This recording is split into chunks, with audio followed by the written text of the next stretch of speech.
Mapagpalang araw po sa ating lahat, sa lahat po ng sumusubaybay at sa lahat po ng subscribers natin, pagpalain po kayo. At yung araw nito, nais ko pong bigyan ng magandang talakayan itong talatang ito na kung saan ay magkaroon tayo ng kaalaman sa mga bagay na ito patungkol po sa paghukom ng Diyos. Basahin natin. Sinasabi po dito sa Aklat ng Gawa 17:31, sapagkat nagtakda ang Diyos ng araw kung kailan niya ipapataw ang kanyang makatarungang hatol sa lahat ng tao rito sa mundo sa pamagitan ng taong kanyang pinili. Pinatunayan niya ito sa lahat nang buhayin niyang muli ang taong iyon. Alam niyo po, nakalagay po dito, no? Nagtakda ang Diyos ng araw. Ibig sabihin, may panahon po ang pagtakda sa paghukom sa lahat ng tao. Ngayon, meron tayong mapapansin na kung saan ay may ibang salin. Kasi po, mababasa natin sa ibang salin, isang araw. May katotohanan ba yung isang araw lang ang paghukom ng Diyos? Ating mo nang isama yung isang talatang iyon na para hindi tayo makompuse. Ano ang sabi po dito? Sa ADB version, ito po yung mga unang salin. Basahin natin. Sapagkat siya'y nagtakda ng isang araw na kanyang ipaghukom sa sanlibutan ayon sa katuwiran sa pamagitan ng lalaking kanyang itinalaga, na ito'y pinatunayan niya sa lahat ng mga tao, nang siya'y buhayin niyang maguli sa mga patay. Dito po, mayroon pong salitang nagtakda. Ibig sabihin, nagtakda ang Diyos ng isang araw para sa paghukom. Ngayon, alin ba ang tamang pangunawa dito? Sapagkat kung ating pag-iisipang maigi, pag sinabing isang araw, maaring 24 hours nga lang yun, yung paghuhukom. Pero dito sa mga naunang talata na ating binasa, ang Diyos daw ay nagtakda ng araw. Ibig sabihin, may panahon. Hindi po tinutukoy kung ilang araw dito, Samantalang dito sa isang version, ADB, kung ating uunawain, ang paghukom ng Diyos ay isang araw lamang. Ayun ba ang katotohanan? Kaya dito natin alamin sa ating channel. Kasi nga po, nagpapasalamat ako doon sa isang nagkomento na kung saan ay yun ang paniniwala niya. Basahin natin. Sabi niya, koreksyon, hindi totoo na 7 years pa ang pagitan ng rapture at Great Tribulation dahil ang araw ng paghukom ay isang araw. Nakita po ninyo? Yung kanyang ini-emphasize na yung paghuhukom ay isang araw lamang. Ibig sabihin, 24 hours lang daw sa tao. Pero para sa Panginoon, ito ang kanyang ibinigay na talata, basahin natin. Kasi ito yung kanyang paniniwala at sagot doon sa paghuhukom na isang araw. Kaya ito yung kanyang talata na ibinigay sa Gawa 17:31. Sapagkat siya ay nagtakda ng isang araw na kanyang ipaghuhukom sa sanlibutan. Ibig sabihin po ba yung kanyang paghahatol ay magaganap lamang sa loob po ng isang araw? Kasi ito yung ating pinagbasihan. Kaya balikan po natin. Yung 17:31 na ibinigay niya, binasa natin dito sa ASND tsaka ADB, may dalawang kaisipan dito. Alin ba ang tama dito? Kasi sabi dito sa ASND, sapagkat nagtakda ang Diyos ng araw. Ibig sabihin, kailan yun magaganap. Pero dito naman sa isang salin sa ADB, kung babasahin natin, sapagkat siya'y nagtakda ng isang araw. Kaya kung isipin, ang paghuhukom lang ba magaganap ng isang araw? Within 24 hours, tapos na ang paghuhukom ng Diyos? Hindi ba natin napansin yung paghuhukom ng Diyos sa sanlibutan ay maraming magaganap? Meron pong mabubuksan ng 7 balunbon na nakaselyo. Ibubuhos din ng Panginoon yung kanyang pot at galit, yung 7 bowls, at 7 kidlat, at ihihip pa yung 7 trompeta. So, ibig sabihin, magaganap ba yun sa loob ng 24 hours? O, yan ang ating alamin. Dito lang po sa ating channel. Ano po? Ngayon, para mabigyan po natin ito ng linaw, kung ating babalikan natin itong talatang ito, atin mo nang i-emphasize yung isang salin. Kaya nga sabi po dito, sapagkat nagtakda ang Diyos ng araw kung kailan niya ipapataw ang kanyang makatarungang hatol sa lahat ng tao rito sa mundo sa pamagitan ng taong kanyang pinili. Pinatunayan niya ito sa lahat ng buhayan niyang muli ang taong iyon. Ngayon po, i-analyze po natin itong ating binasa. Kasi po para hindi tayo maguluhan bago natin ito i-expand yung paliwanag dito. Dito may nakita po tayo na bubuhayin muli ang taong iyon. Sino kaya ang taong iyon na tinutukoy? At alam natin na mayroon pong itinakda ang Diyos na magkakaroon po ng paghukom. Kaya nakakaragay po dito yung kanyang makatarungang hatol sa lahat ng tao. Ibig sabihin, hahatulan ang lahat ng tao o huhukuman sa pamagitan ng taong kanyang pinili, na kung saan ay pinatunayan ito sa lahat ng tao. Ano? Ngayon, merong ganito tayong mababasa para maintindihan natin ito. Kasi mahirap ipaliwanag kung galing sa atin yung kaisipang ipapaliwanag. Kung papansinin natin yung paliwanag ni Apostol Pablo para maintindihan natin yan. Kasi si Pablo po ang nagsasalita doon sa Aklat ng Gawa 7:31, ano? Kaya tingnan natin sa kanyang mismong paliwanag dito sa unang Korinto 15:12. Sabi dito, at kung si Kristo ay ipinapangaral na binuhay na mula sa mga patay, paanong ang ilan sa inyo ay nagsasabi na walang pagkabuhay na muli sa mga patay? Dito po naintindihan natin ang tinutukoy na taong iyon, si Kristo pala, na kung saan ay binuhay na muli sa mga patay. Yan po, binuhay mula sa mga patay. Ngayon, balikan natin yon 17:31. Kasi itong 7:31, ito po ay galing sa kanyang komento na inililinaw po natin. Kaya ang sinasabi niya daw ay merong isang araw na nagtakda ang Diyos sa paghuhukom. Kaya dito makikita natin, nung binasa natin ang buo yan, ito po yung lumilitaw dito. Kasi po, tingnan po ninyo, kapag bibigay po kayo ng mga komento at sagot, kompletohin ninyo. Nililinaw natin, baka magkamali tayo. Kasi ang sinabi lang niya dito, sapagkat siya ay nagtakda ng isang araw na kanyang ipaghuhukom sa sanlibutan. Nung binasa natin ito ng buo, yan po, basahin natin yung malapit do sa kanyang komento na isang araw. Kaya papalitan natin itong ASND sa ang dating Biblia. Tingnan natin ito. Kung malapit. O yan, isang araw nakalagay. Basahin natin.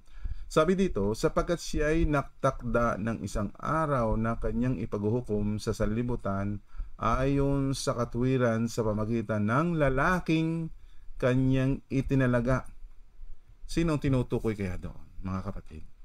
Sabi dito, meron pong isang, hindi naman isa nakasulat po dito, ng lalaking kanyang itinalaga.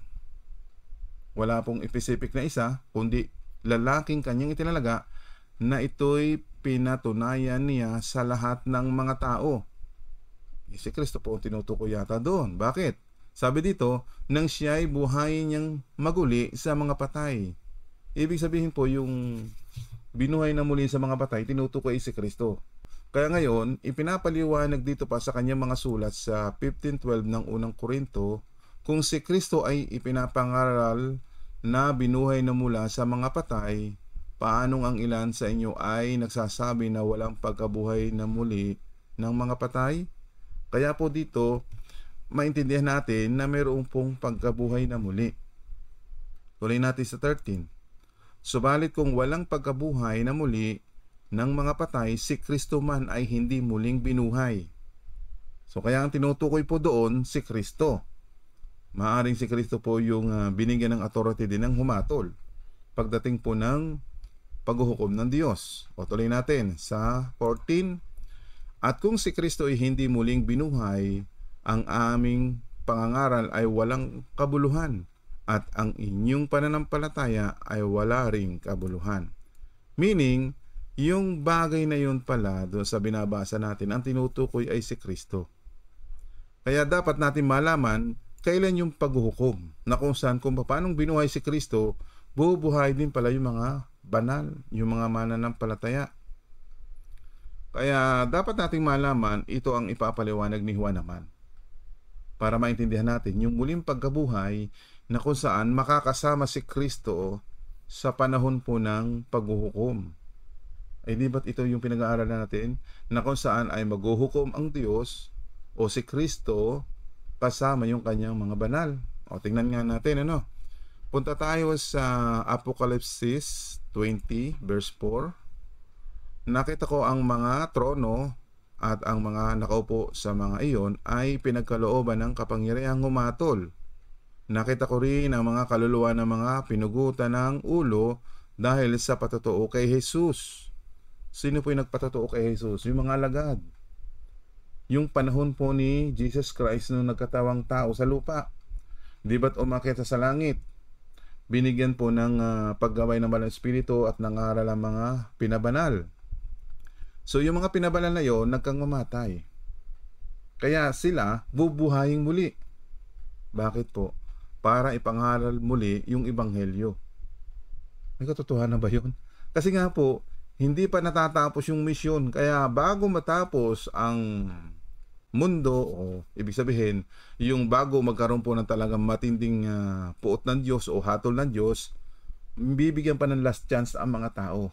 Maipangaral yung ebanghelyo sa pamagitan po ng mga banal na bubuhayin muli. Tuloy natin. Ulitin natin para maging malinaw. Nakakita ako ng mga trono at mga nakaupo sa mga iyon ay pinagkalooban ng kapangyarihang humatol. Nakita ko rin ang mga kaluluwa ng mga pinagutan ng ulo dahil sa patotoo kay Jesus at dahil sa salita ng Diyos.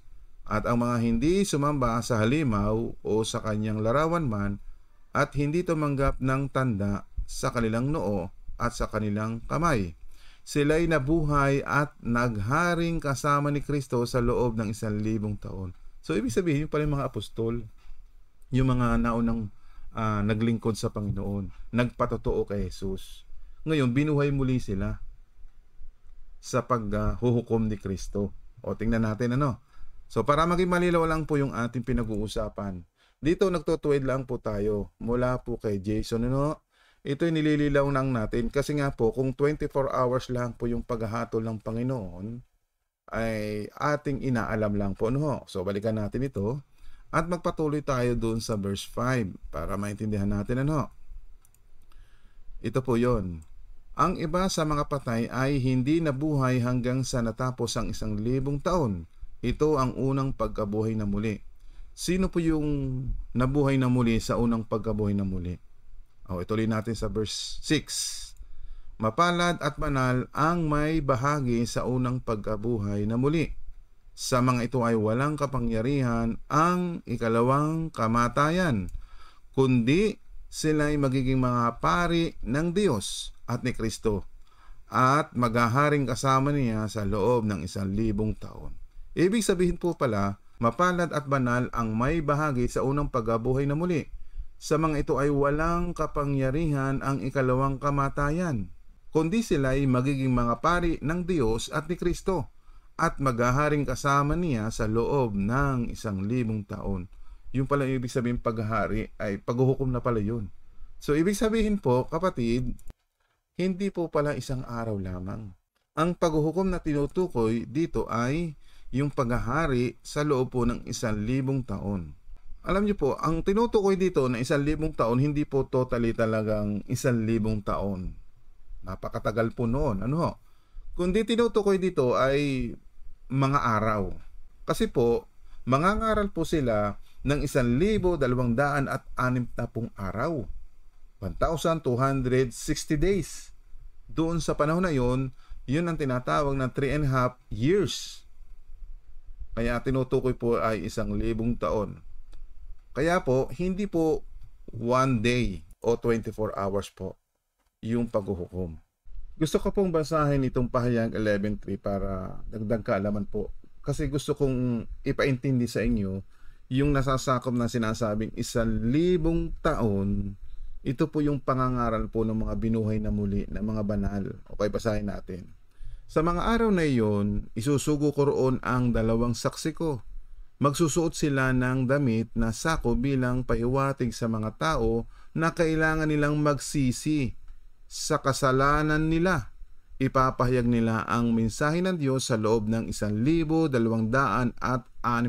araw. Ito po yung tinutukoy na maghahari si Kristo sa loob ng 1,000 taon na kasama ang mga pinabanal.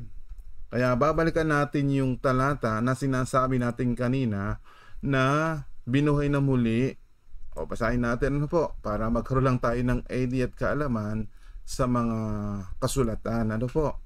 Kaya sabi po dito, mapalad at banal ang may bahagi sa unang pagkabuhay na muli. Iyan po yung mga unang binuhay na mga banal, na mga sumasampalataya at sumusunod kay Kristo. Sabi po dito, sa mga ito'y walang kapangyarihan ng ikalawang kamatayan, kundi sila'y magiging mga pari ng Diyos at ni Kristo at maghaharing kasama niya sa loob ng 1,000 taon. Kaya yung sinasabi ditong 1,000 taon, yun ang binasa natin kanina doon sa Pahayag chapter 11 verse 3. Muli natin balikan, kasi hindi niyo maunawaan kung hindi niyo ito susuriing maigi.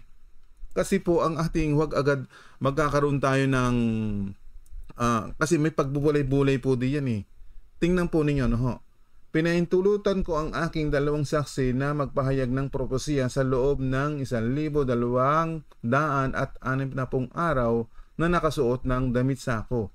Ibig sabihin po yung damit sako naman, hindi po literal na magsusuot ng damit sako, kundi nagpapahiwatig na kailangan nilang magsisi sa kanilang mga kasalanan. Kaya kung babalikan po natin yung salin na ibinigay po ninyo dito sa Tagalog ang Biblia, 'di ba? Ito ang binigay mong talata 17:31 ng Gawa. O ito, 'di ba? Yan po. Ngayon, para maintindihan natin, babalikan mo lang yung 30. Yung verse 30 na sinasabi po dito na kailangan nilang magsisi kasi may darating na paghuhukom. Hindi po isang araw lang. So balikan natin yung 30 ng 17 ng Gawa.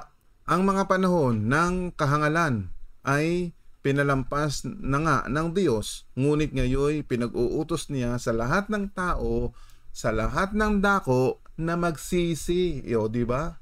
Dito pa lang sa bagong tipan. Yung sinasabi po ninyo para magsisi, magkakaroon po ng proseso muna rin po na magpapahayag ng salita ng Diyos para magkaroon po ng chance. Last chance na po yun. Kaya itong sinasabi po ninyo na isang araw, hindi po. Kaya pinapakita ko po sa inyo ang katotohanan na maghahari yung mga pinabanal, katulad po dito sa ating binasa. Balikan po natin ito. Itong dalawang saksi na pag-aralan po natin doon sa mga ayaw maniwala na yung dalawang saksi, tumutukoy ito sa mga tagasunod ni Kristo. Hudyo man o hindi Hudyo, na mananampalataya at tagasunod ni Kristo. Kaya yung dalawang saksi dito, mga mananampalataya. Nakita po ba ninyo? Hindi lang dalawang tao. Kasi ang tinutukoy ng iba, si Elias, si Enoch, si Moises, di ba? Na binuhay na muli. Hindi po, ang bubuhayin diyan yung nakasama po sa unang pagkabuhay na muli. Kaya mapalad ang nakabahagi sa unang pagkabuhay na muli. Kaya balikan natin yon. Kasi dito kayo nalito. Kaya nga pinapaunawa ko po sa inyo. O yan po yun. Mapalad at banal ang may bahagi sa unang pagkabuhay na muli. Kaya yung mga nabuhay na muli, hindi po sila makakaranas ng ikalawang kamatayan. Kaya kung babalikan mo yung 5, dito may dalawang klase ng pagkabuhay. Yung unang pagkabuhay ng mga banal at yung mga di banal. Yung mga di banal, bubuhayin yan sa panahon po ng 3.5 years na natitira kasi 7 taong kapighatian yun. Kaya makikita natin, yan ay nasa paloob po ng tinatawag na pangangaral ng 1,260 po doon sa panahon po ng binuhay na muli ang mga banal. Ito po yun. Yung dalawang saksi, yan ang mga banal. Yan ang tinutukoy na 2,000. O punta natin ang 4 para malinaw. Ang mga ito ay ang 2 puno ng olibo at ang 2 ilawan na nakatayo sa harapan ng Panginoon ng lupa. Malinaw po? So kaya sinasabi po diyan ay malawak yan eh. Hindi nyo kayang unawain kasi spiritual po ang pangunawa diyan. Yung tinutukoy ng punong olibo, yun ay ipinaliwanag po ni Apostol Pablo. Roma 11:17, subalit kung ang ilang mga sanga na nabali at ikaw na isang ulibong ligaw ay isinanib sa kanila at ikaw ay naging kabahagi nila sa ugat ng kabataan ng punong ulibo. O basahin natin sa ibang salin, medyo malalim ito, no? Kasi nagbabasa-basa tayo ng mga iba't ibang salin kasi mahirap talagang unawain. Kaya tayo ay nagkakaroon ng dagdag kaalaman kasi nga po, ang nagpapaliwanag sa atin yung kasulatan. Huwag lang tayo mag-focus sa isa, kundi salansan tayo ng iba't ibang salin para makita lang natin yung kayang abutin ng ating kaisipan. O basahin natin ito. Ang mga Hudyo ay tulad sa isang puno ng olibo na pinutol ang ilang mga sanga, at kayong mga hindi Hudyo ay tulad sa mga sanga ng ligaw na olibo, at ikinabit bilang kapalit sa pinutol na mga sanga. Kaya nakabahagi kayo sa mga pagpapala ng Diyos para sa mga Hudyo. Ito po ang purpose. Kasi nga po yung ilang mga Hudyo na hindi sumampalataya, maabot po at iligtas sila. Kaya yan po ay mangyayari at magaganap sa panahon po ng Apokalipsis. Kaya dito po yung mga banal na mangangaral muli, sila diyan. Kaya yung 11.3, ito po yung tinatawag na dalawang ulibo, na kung saan ay nakasama yung ilang mga hindi Hudyo para mangaral po sa panahon na yan. Para magpahiwatig na sila'y magsisi sa kanilang mga kasalanan. Kasi po, matinding kapaghatian yung susunod na yugto. Kasi dalawang period yan, in 3.5 years, na kung saan nangangaral ang dalawang ulibong ito, kaya yun po ay tinatawag na 1,260 days, na yun po ay kabuuan ng 42 months, na sa taon po ay 3.5 years. Kaya kung kinukompute po ninyo yon, yun po ang total doon sa unang 3.5 years na nangangaral ang mga pinabanal. Malinaw po ba? At yung mga hindi sumampalataya sa panahon na yan, yan po ay maiiwan. Kasi po itong mga pinabanal ito ay makakalaban si Satanas, kasi aalpasan na si Satanas sa panahon na natitira na 3.5 years. Kaya nung pinatay ito, ikatlong araw ay tinawag ng Panginoon para bumangon at nabuhay sila, at sinalubong yung Panginoon doon sa alapaap para sunduin at iligtas sila. Yun po ang malinaw po diyan. Kaya yung paghuhukom na sinasabi po ninyo, hindi lang po 24 hours. Meron pong tinatawag tayong 7 years tribulation. So ibig sabihin po yung paghuhukom na yon, mayroong magaganap na 7 taong kapighatian na mararanasan ng tao na matinding kapighatian, yung natitirang 3.5 years. Ngayon, ilinaw pa natin.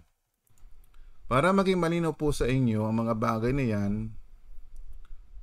tingnan natin kung itong sinasabi po natin na ang paghukom ni Kristo, nahahati nga po ito sa dalawa. Kaya nga po yung graph dito na makikita natin, yung 3.5 years, doon sa unang kalahati, meron pong magaganap. At pagkatapos po noong 3.5 years, yung po, doon po papasok yung tinatawag na The Great Tribulation, yung natitirang 3 taon at kalahati. Nakita po ninyo? At doon naman maghahari yung Diablo o si Satanas para dayain ang mga tao, mga bansa at mga lahat ng tao na nananirahan sa mundo. Kasi nga po, pagdating po doon, na naghahari si Satanas, dahil ang sinusunod ng mga tao ay si Satanas na, doon naman po, ibig sabihin, ipapataw yung hukom ng Diyos na ibubuhos yung kanyang puot at galit. Malinaw po ba? Ano yung mga galit at puot ng Diyos na maranasan ng tao? Yun na nga po, ibubuhos yung mga salot sa panahon na yan. Ibig sabihin, hindi po lang magaganap ng 24 hours po ang paghuhukom ni Kristo. Malinaw po ba?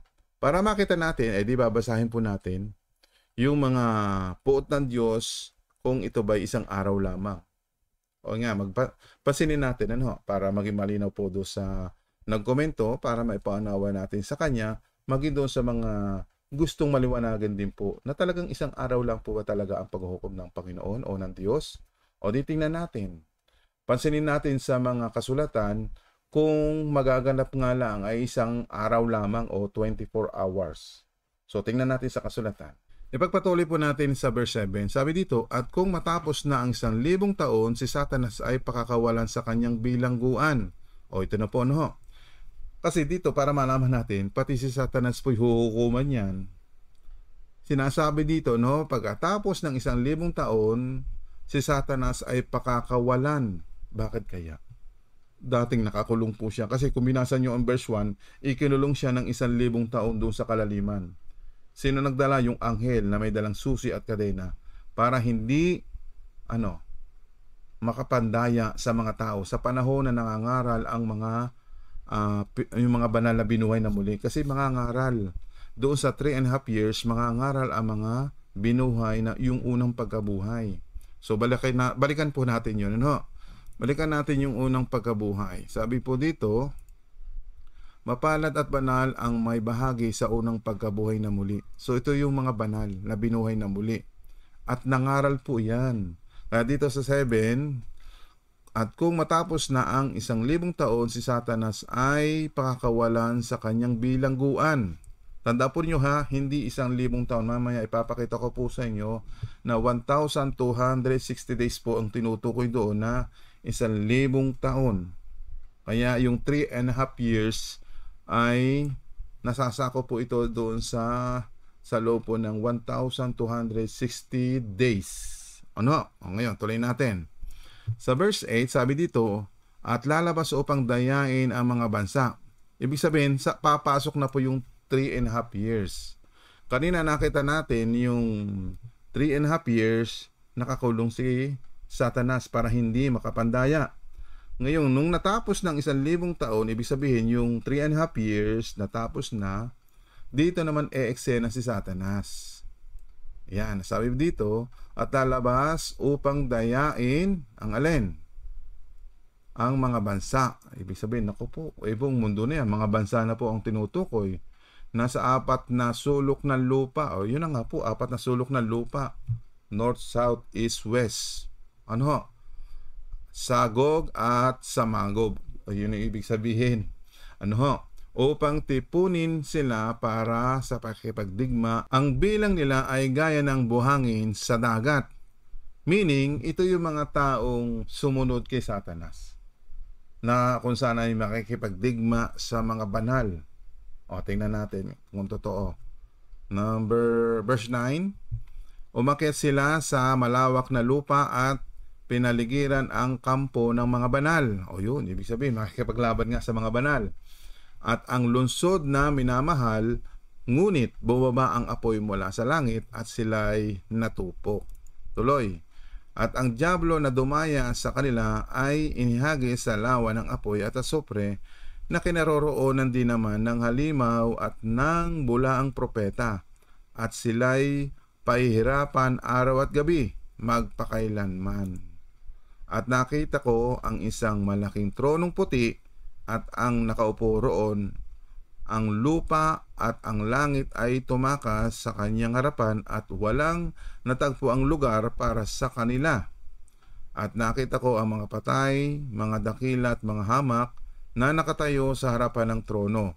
At binuksan ang mga aklat, binuksan din ang isang pang-aklat, ang aklat ng buhay, at ang mga patay ay hinatulan ayon sa kanilang mga gawa, ayon sa nakatala sa mga aklat. At iniluwa ng dagat ang mga patay na nasa kanya. At ibinigay ng kamatayan at ng Hades ang mga patay na nasa kanila. At hinatulan ang bawat tao ayon sa kanilang mga gawa. So ito po yun, hinatulan po ang mga tao. Kaya dito po, mahabang nangyayari ho, hindi lang po 24 hours. Sinasabi po dito, meron pong 1,000 taon na nagaganap ang paghuhukom ni Kristo o ng Diyos. Dapat nyo po malaman, babasahin ninyo para hindi tayo magkaroon ng maling pangunawa. Kasi po may mga salin na pinapalinaw sa atin katulad po ninyo, no?